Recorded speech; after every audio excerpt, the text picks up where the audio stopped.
नमस्कार. महाराष्ट्र राज्य दिव्यांग वित्त व विकास महामंडळ मर्यादित मुंबई अंतर्गत मुदत कर्ज योजना लहान व मध्यम व्यवसायासाठी जी राबवली जाते, तर या संदर्भात संपूर्ण माहिती आपण पाहूया.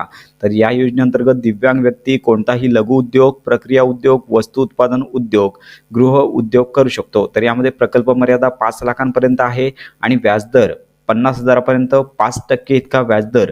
त्यानंतर 50,000 रुपयावरील जर रक्कम असेल तर 6% आणि स्त्री लाभार्थी असतील तर त्यांना 1% सूट यामध्ये देण्यात येणार आहे. तसेच अंध, मूकबधीर व मतिमंद प्रवर्गासाठी व्याजदरात 5%, व्याजदरात 0.5% इतकी सूट अनुज्ञेय राहणार आहे. त्यानंतर 5 वर्षापर्यंत परतफेडीचा कालावधी आहे आणि लाभार्थीचा सहभाग 5% 1,00,000वरील कर्ज प्रकरणाकरता असणार आहे. तर लक्षात घ्या, अर्जदार योग्य तो कोणताही व्यवसाय यामध्ये निवडू शकतो. तसंच या मुदत कर्ज योजनेकरता जे आवश्यक कागदपत्रे आहेत ते आपण पाहूया. त्यामध्ये मूळ विहित नमुन्यातील अर्ज पूर्ण भरलेला असावा. सदरचा अर्ज तुमच्या जिल्हा केंद्रावरती पाहायला मिळेल आणि सदरच्या जिल्हा केंद्रांची यादी आपल्या चॅनलच्या डिस्क्रिप्शन बॉक्समधील व्हॉट्सअप ग्रुप, टेलिग्राम चॅनलवरती देखील पाहू शकता. तर संपूर्ण ॲड्रेस देखील त्यामध्ये दिलेला आहे. तिथे तुम्ही जाऊन सहचा अर्ज घ्यायचा आहे. त्यामध्ये 15 वर्षे महाराष्ट्र वास्तव्यात असल्याबाबतचा दाखला, त्यानंतर डोमेसिल सर्टिफिकेट, वयाचा दाखला, शाळा सोडल्याचा दाखला आणि यामध्ये वयाच्या पुराव्याबाबत कागदपत्रे असली पाहिजेत. त्याचबरोबर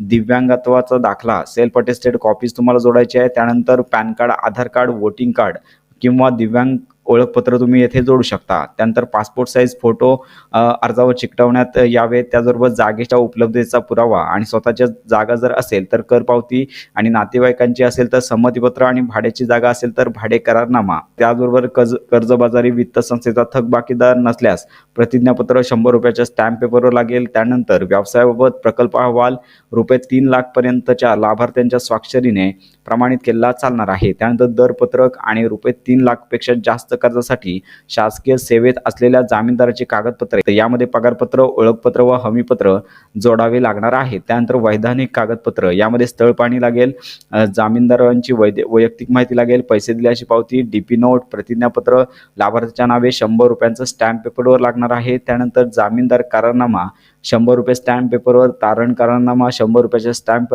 पेपरवर. जर पशुपालन व्यवसाय असेल तर नमुना क्रमांक येथे देण्यात आला आहे. तर अशा प्रकारे संपूर्ण कागदपत्र भरून तुमचा जो अर्ज आहे तो जिल्हा केंद्रावरती सबमिट करायचा आहे. तर जिल्हा केंद्रावरती सहज अर्ज उपलब्ध आहे. तर संपूर्ण जिल्हा केंद्राचे पत्ते आपल्या चॅनलच्या व्हॉट्सअप ग्रुप, टेलिग्राम चॅनल येथे पाहू शकता आणि संपूर्ण तुम्हाला त्या केंद्रावरती जाऊन देखील किंवा कॉन्टॅक्ट करून देखील तुम्ही संपूर्ण माहिती घेऊ शकता. तर ही महत्त्वाची माहिती इतरांपर्यंत नक्की शेअर करा.